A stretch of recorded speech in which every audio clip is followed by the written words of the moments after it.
എൻ്റെ പേര് മാത്യു എന്നാണ്. ഇവിടെ അടുത്ത് തന്നെയാണ്, സമ്മേളന നഗരിയുടെ അടുത്ത് തന്നെയാണ് എൻ്റെ വീട്. എൻ്റെ സംശയം എന്താണെന്ന് ചോദിച്ചാൽ, നമ്മുടെ സമൂഹത്തിൽ അനേകം മതങ്ങളുണ്ട്. ഓരോ മതത്തിനും അവരുടേതായ ചിഹ്നങ്ങളുണ്ട്. ഇപ്പം ഉദാഹരണത്തിന് ഓം ഒരു കൂട്ടർ ഉപയോഗിക്കുന്നു, ഒരു കൂട്ടർ കുരിശടയാളം ഉപയോഗിക്കുന്നു.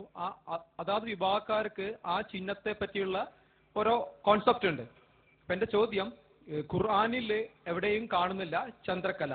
ചരിത്രത്തിന്റെ അല്ലെങ്കിൽ വിശ്വാസത്തിന്റെ ഏത് ഘട്ടത്തിലാണ് ഈ ചന്ദ്രക്കല ഇസ്ലാം സമൂഹത്തിലേക്ക് വന്നത്?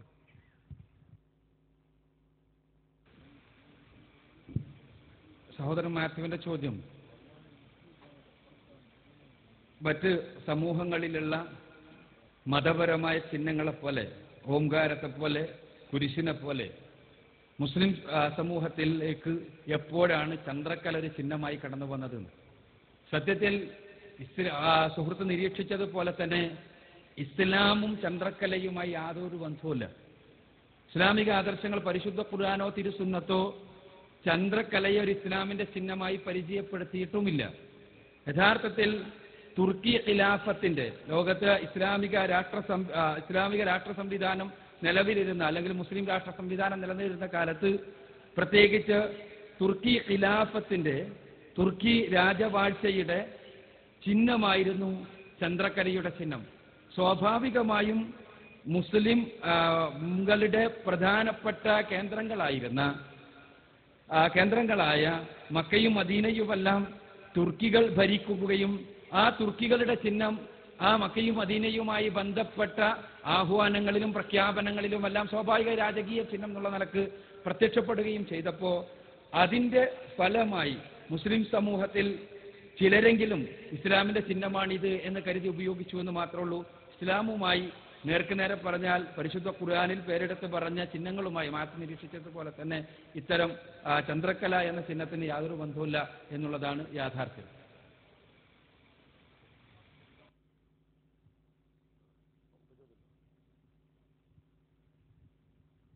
എനിക്ക് ഒരു ഉപചോദ്യം കൂടി ഉണ്ട്.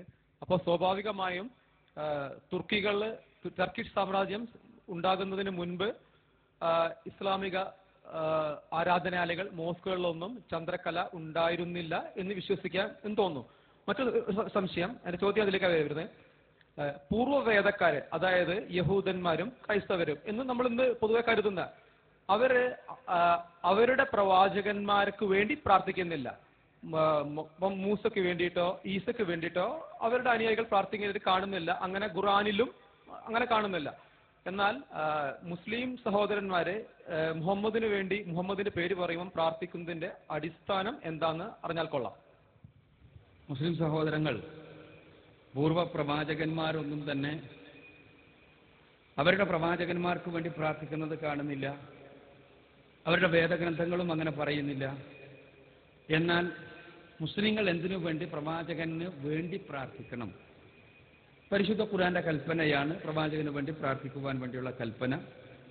ആ കൽപ്പനയുടെ അടിത്തറ സത്യത്തിൽ പ്രവാചകൻ പ്രാർത്ഥനകൾ അർഹിക്കുന്നില്ല, മനുഷ്യർ ഏറ്റവും ഉന്നതൻ എന്ന് മുസ്ലിങ്ങൾ വിശ്വസിക്കുന്ന, ഏറ്റവും ഉത്തമനായ സൃഷ്ടി എന്ന് വളരെ കൃത്യമായി മുസ്ലിങ്ങൾ വിശ്വസിക്കുന്ന മുഹമ്മദ് റസൂലുള്ളാഹി സ്വല്ലല്ലാഹു അലൈഹി വസല്ലം, അദ്ദേഹം പോലും പ്രാർത്ഥിക്കപ്പെടുകയല്ല, അദ്ദേഹത്തിന് വേണ്ടി പ്രാർത്ഥിക്കുകയാണ് വേണ്ടത് എന്ന സന്ദേശമാണ് പ്രവാചകന് വേണ്ടിയുള്ള പ്രാർത്ഥനകൾ നൽകുന്നത് എന്നുള്ളതാണ് യാഥാർത്ഥ്യം.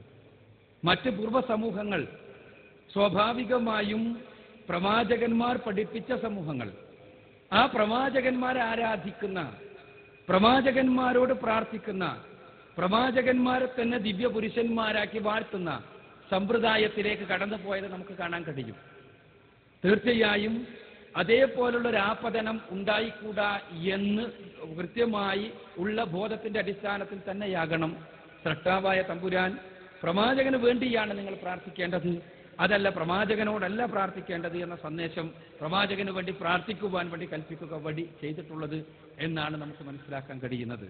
ഇസ്ലാമിലെ സൃഷ്ടിപൂജയോടുള്ള കൃത്യമായ നിലപാട് അതിൽ നിന്ന് നമുക്ക് മനസ്സിലാക്കാൻ കഴിയുന്നു.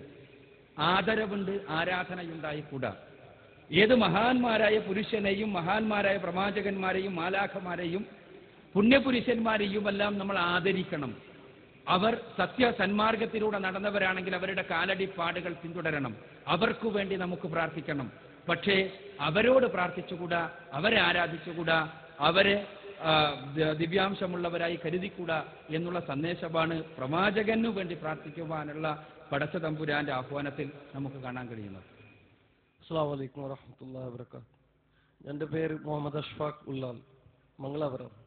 എൻ്റെ ചോദ്യം, ഖുർആൻ എന്നാൽ ലോകത്തിൽ എല്ലാ വിഷയങ്ങളെക്കുറിച്ച് മാർഗദർശനം നൽകുന്ന ഗ്രന്ഥമാണ്. എന്നിട്ടും അതിൻ്റെ അനുയായികളായ മുസ്ലിമീങ്ങൾ ലോകത്തിൽ വിദ്യാഭ്യാസ രംഗത്തിൽ പിന്നോക്കമായത് എന്തുകൊണ്ട്? ഖുർആൻ എല്ലാ വിഷയങ്ങളെക്കുറിച്ച് മാർഗദർശനം നൽകുന്നു.